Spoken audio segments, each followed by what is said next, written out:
ദിവസവും ബിയർ കുടിച്ചാൽ നിങ്ങളുടെ ശരീരത്തിന് എന്ത് സംഭവിക്കും? ഒന്നാം ഘട്ടം, ഒരു ചെറിയ സന്തോഷം. തുടക്കത്തിൽ ദിവസവും ബിയർ കുടിക്കുന്നത് ഭയങ്കര റിലാക്സിംഗ് ആയിട്ടും ഒരു കുഴപ്പമില്ലാത്ത കാര്യമായിട്ടും തോന്നും. ആൽക്കഹോൾ നമ്മുടെ തലച്ചോറിൽ ഡോപ്പമിൻ ഉൽപ്പാദിപ്പിക്കുകയും വല്ലാത്തൊരു സമാധാനവും സന്തോഷവും നൽകുകയും ചെയ്യും. സ്ട്രെസ് കുറഞ്ഞതുപോലെ തോന്നും, പെട്ടെന്ന് ഉറക്കം വരും, മൂടൊക്കെ ഒന്ന് ഉഷാറാകും. പക്ഷെ ഈ സന്തോഷം കുറച്ചു നേരത്തേക്ക് മാത്രമേ ഉണ്ടാകൂ. രണ്ടാം ഘട്ടം, ഡീഹൈഡ്രേഷനും ശരീരത്തിന്റെ കഷ്ടപ്പാടും.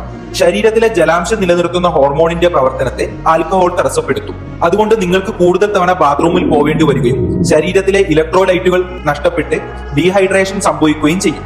ഈ സമയത്ത് നിങ്ങളുടെ കരൾ കൊഴുപ്പും ഷുഗറും അലിയിച്ചു കളയുന്നതിന് പകരം ഈ ആൽക്കഹോൾ പുറന്തള്ളാൻ വേണ്ടി കൂടുതൽ പണിയെടുക്കാൻ തുടങ്ങും. മൂന്നാം ഘട്ടം, കൊഴുപ്പ് അടിഞ്ഞുകൂടുന്നു. ദിവസവും കുടിക്കുമ്പോൾ ബിയറിൽ നിന്നുള്ള അധിക കലോറി ശരീരത്തിൽ കൊഴുപ്പായി അടിഞ്ഞുകൂടും. ഇത് പ്രധാനമായും വയറ് ചാടുന്നതിനാണ് കാരണമാകുന്നത്. മാത്രമല്ല ഇത് നമ്മുടെ കുടലിലെ നല്ല ബാക്ടീരിയകളെ നശിപ്പിക്കുകയും ഗ്യാസ്, വയറ് കമ്പിക്കൽ എന്നിവയ്ക്ക് കാരണമാവുകയും ചെയ്യും.